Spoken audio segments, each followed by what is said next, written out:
जय हो जीमूतवाहन प्रभु की। जीवित पुत्री का व्रत कथा।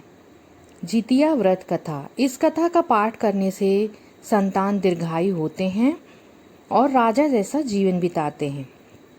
जितिया में माताएं और बहनें अपने बच्चों की दीर्घायु के लिए जीवित पुत्री का व्रत यानी कि जितिया का व्रत रखेंगी और भगवान जीमूतवाहन की विधि विधान से पूजा करके व्रत करने का संकल्प लेंगी।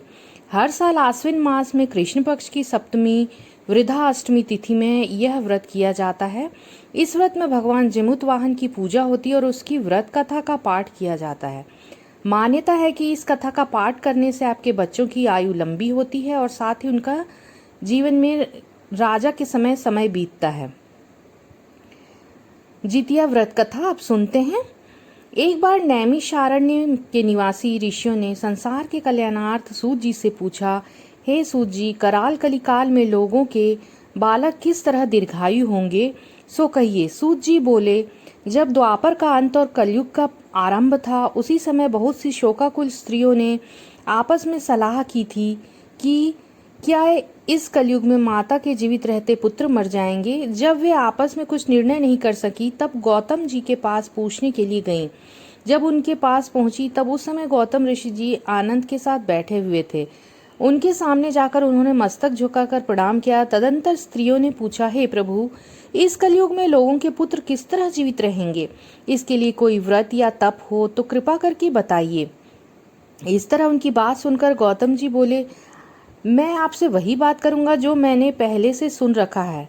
गौतम जी ने कहा, जब महाभारत युद्ध का अंत हो गया और द्रोण पुत्र अश्वत्थामा के द्वारा अपने बेटों को मरा देखकर सब पांडव बड़े दुखी हुए, तो पुत्र के शोक से व्याकुल होकर द्रौपदी अपनी सखियों के साथ ब्राह्मण श्रेष्ठ धौम्य के पास गईं और उन्होंने धौम्य से कहा, हे विपेंद्र, कौन सा उपाय करने से बच्चे दीर्घायु हो सकते हैं?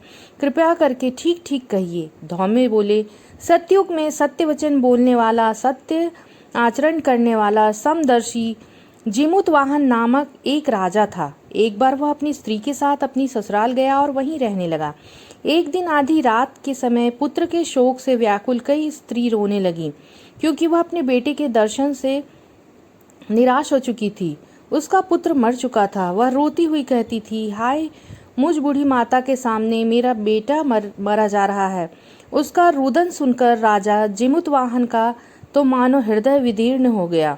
वह तत्काल उस स्त्री के पास गया और उससे पूछा, तुम्हारा बेटा कैसे मरा है? बूढ़ी माता ने कहा, गरुड़ प्रतिदिन आकर गांव के लड़कों को खा जाता है।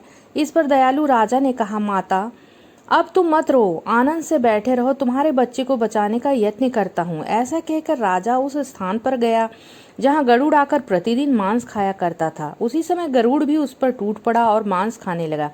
जब अतिशय तेजस्वी गरुड़ ने राजा को बायां अंग खा लिया, तो झटपट राजा ने अपना दाहिना अंग फेरकर गरुड़ के सामने कर दिया। यह देखकर गरुड़ जी ने कहा, तुम कोई देवता हो? कौन हो तुम? मनुष्य तो नहीं जान पड़ते। अच्छा, अपना जन्म और कुल बताओ। पीड़ा से व्याकुल मन वाले राजा ने कहा, हे पक्षीराज, इस तरह के प्रश्न करना व्यर्थ है। तुम अपनी इच्छा भर मेरा मांस खाओ। यह सुनकर गरुड़ रुक गए और बड़े आदर से राजा के जन्म और कुल की बात पूछने लगे। राजा ने कहा, मेरी माता का नाम शैव्या और मेरे पिता का नाम शालिवाहन है। सूर्यवंश में मेरा जन्म हुआ है और जीमूतवाहन मेरा नाम है। राजा की दयालुता देखकर गरुड़ ने कहा, हे महाभाग, तुम्हारे मन में जो अभिलाषा हो वह वर मांगो। राजा ने कहा, हे पक्षीराज, यदि आप मुझे वर दे रहे हैं तो वरदान दीजिए कि आपने अब तक जिन प्राणियों को खाया है वे सब जीवित हो जाएं। हे स्वामिन, अब से आप यहाँ बालकों को न खाएं और कोई ऐसा उपाय करें कि जो उत्पन्न हो वे लोग बहुत दिनों तक जीवित रहे। धौम्य ने कहा कि पक्षीराज गरुड़ राजा को वरदान देकर स्वयं अमृत के लिए नागलोक चले गए। वहां से अमृत लाकर उन्होंने उन मरे मनुष्यों की हड्डियों पर बरसाया। ऐसा करने से सब लोग जीवित हो गए जिनको कि पहले गरुड़ ने खाया था।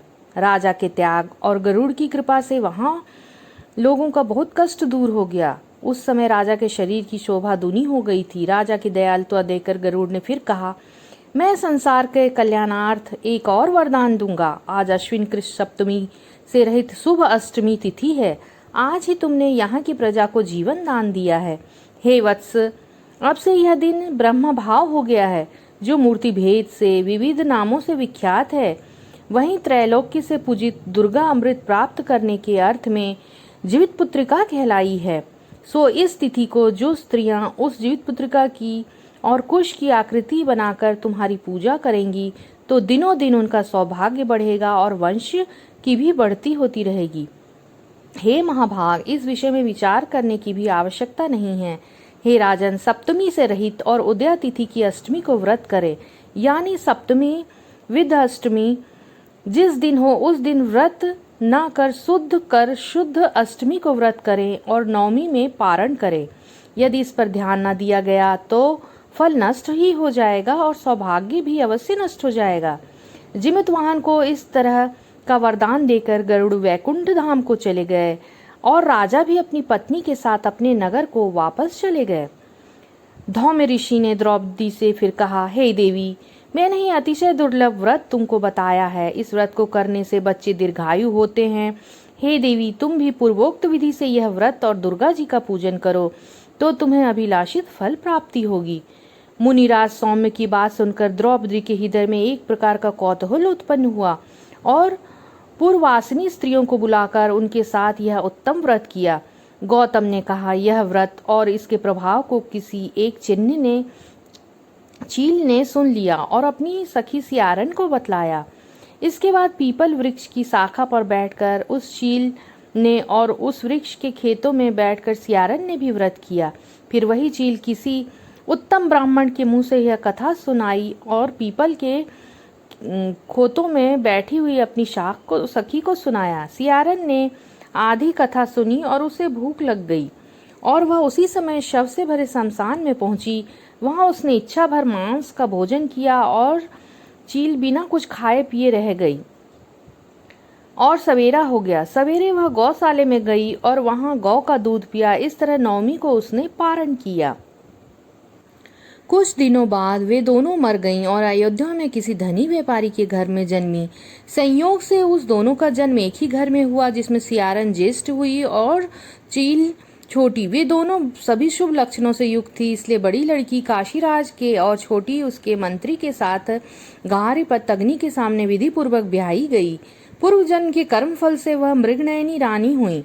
जिस किसी भी संतान को उत्पन्न करती वह मर जाता था और पूर्व जन्म की बातों को स्मरण करने वाली मंत्री की पत्नी ने अष्टवसुओं के सदृश तेजस्वी 8 बेटे उत्पन्न किए और सभी जीवित रह गए। अपनी बहन के पुत्रों को जीवित देखकर ईर्ष्यावश राजपत्नी ने अपने स्वामी से कहा कि यदि तुम मुझे जीवित रखना चाहते हो तो इस मंत्री के भी पुत्रों को उसी जगह भेज दो जहां मेरे बेटे गए हैं, अर्थात इन्हें मार डालो। यह सुनकर राजा ने उस मंत्री के पुत्रों को मारने के लिए कई प्रकार के यत्न किए, पर मंत्री पत्नी ने जीवित पुत्रिका के पुण्य बल से अपने बच्चों को बचा लिया। एक दिन राजा ने अपने आदमियों से उन पुत्रों को सिर कटवाकर पिटारी में रखवाया और वह पिटारी उनकी माता मंत्री पत्नी के पास भेज दिया, किंतु वे 8 सिर बेशकीमती जवारात में बदल गए और भले चंगे वे 8 लड़के अपनी माता के पास वापस चले गए। उसको जीवित देखकर राजपत्नी को बड़ा विस्मय हुआ। अंत में वह मंत्री की पत्नी के पास आई और उसने पूछा, बहन, तुमने कौन सा ऐसा पुण्य किया है जिसके बार बार मारे जाने पर भी तुम्हारे बेटे नहीं मरते? इस पर मंत्री की पत्नी ने कहा, पूर्व जन्म में मैं चील थी और तुम सियारन। हमने और तुमने साथ साथ जीवित पुत्रिका का व्रत किया था। तुमने व्रत के नियमों को भली भांति पालन नहीं किया था और मैंने किया था। इसी दोष से हे बहन तुम्हारे बेटे नहीं जीते। और राजरानी, अब तुम भी उस जीवित पुत्रिका व्रत को करो तो तुम्हारे बेटे दीर्घायु होंगे। मैं तुमसे सच सच कह रही हूँ। उसके कथा अनुसार रानी ने भी व्रत किया, तभी से उसके कई बेटे सुंदर और दीर्घायु होकर बड़े बड़े राजा हुए। सूत जी कहते हैं कि सब प्रकार का आनंद देने वाली मैंने यह दिव्य व्रत बतलाया है। सभी स्त्रियों को चिरंजीवी संतान चाहिए और अगर ये संतान चिरंजीवी चाहती हैं तो विधि पूर्वक यह व्रत जीवित पुत्रिका का जरूर करना चाहिए और कथा करनी चाहिए और विधि पूर्वक पूजन भी करना चाहिए। जय हो जित मोहन प्रभु की।